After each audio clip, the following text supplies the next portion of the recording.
She didn't shout, complain, or threaten to leave. She just stopped talking, and her husband thought, at last, peace has returned. But what he didn't know was this. The marriage didn't become peaceful. It became dangerous. Stay with me as I bring to you the marital journey of Jane and Tom. Pause, listen, and share this with someone who needs it. They lived in a small flat. Not too small, but not big enough to hide emotions. The kind of home where if one person is angry, even the walls can feel it. In the early years of marriage, she talked. She explained how she felt. She said things like, "I'm tired. I feel alone." But the responses were always the same. "You complain too much. Other women are enduring worse. Can't you just manage?" So let me introduce you to Jane and Tom, a couple whose marriage didn't end suddenly. It ended quietly after years of ignored warnings. Their early years were marked by constant quarrels, not because they hated each other, but because one issue stayed unresolved for too long.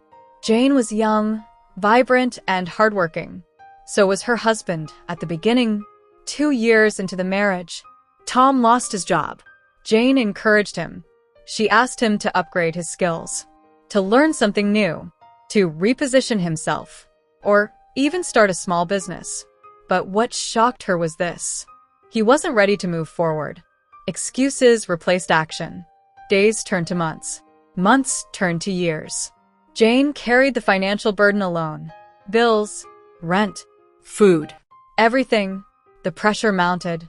The stress deepened. She cried. She complained. She begged. But her words kept falling on deaf ears. Eventually, she stopped talking. Not because the pain stopped, but because hope became tired. In our culture, silence is often called maturity. Endurance is called strength. And suffering quietly is called being a good wife. So she learned endurance. But endurance without partnership is emotional suffocation. Their marriage lasted 11 years. For 9 of those years, the man remained jobless. What broke the marriage was not unemployment. It was refusal to grow, refusal to upgrade, refusal to take responsibility. This is where many marriages crack. Quietly. Silence is not peace. Endurance is not intimacy. When someone stops talking in a relationship, it is rarely because everything is fine. It is usually because they feel unheard. At first, the silence feels like peace. No arguments. No tension. No, let's talk. And then one day, the shock hits. But we were living peacefully. I didn't see this coming. It was coming. You just didn't hear the footsteps. Or you chose not to fix the problem. When laughter reduces, when touch reduces, that's the warning sign. Love slowly turns into responsibility. And responsibility is a poor substitute for intimacy. If your spouse keeps raising concerns, and you keep ignoring them, that is the doorway to a broken home. Don't say, "This is who I am." Thank God for who you are, but make effort to grow. Even small, consistent change encourages love. Life rewards results, not just effort. When your spouse complains, don't label it nagging. Listen to the pain behind the cry. Correction may take days, weeks, months, even years. But the first step, the decision to change, is already growth. Love is seen in how you respond to what causes your partner pain. Anger still means they care. But when anger turns into calm silence, amid unresolved issues, that is indifference. And that is when things become critical. Most people don't leave relationships physically. They leave emotionally first. Not because they are wicked, but because emotional needs remain unmet. Women stop explaining when talking changes nothing. Explaining feels unsafe. They feel mocked. They are tired of repeating themselves.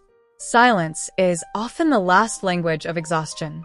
It is not peace. It is emotional blackout.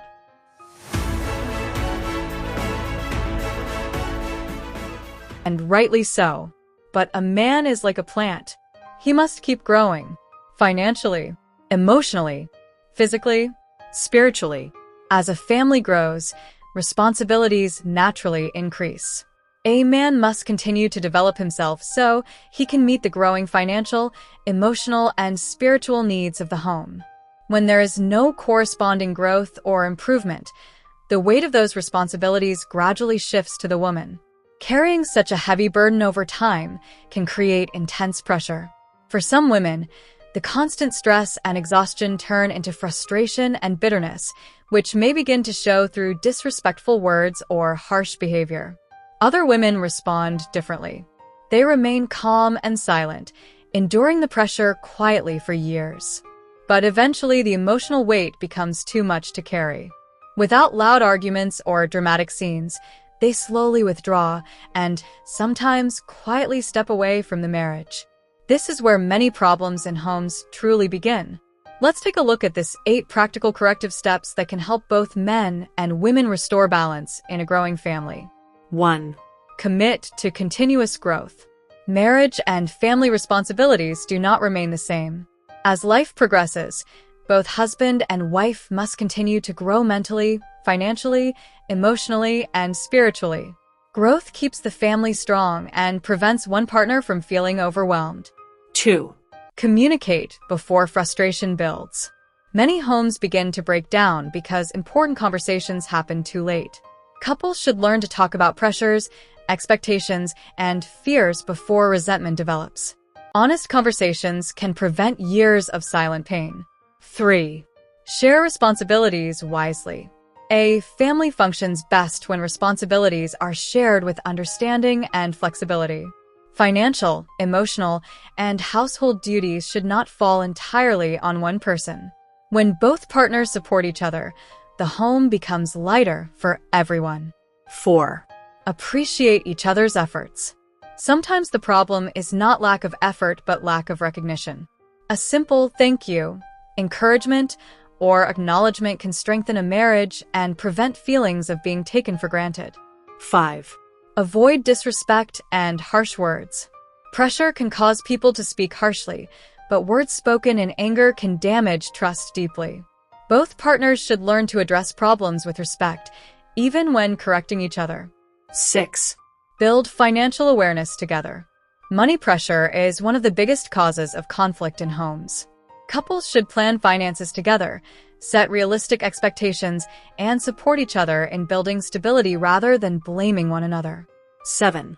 Protect emotional connection. Marriage should not become only about bills and responsibilities.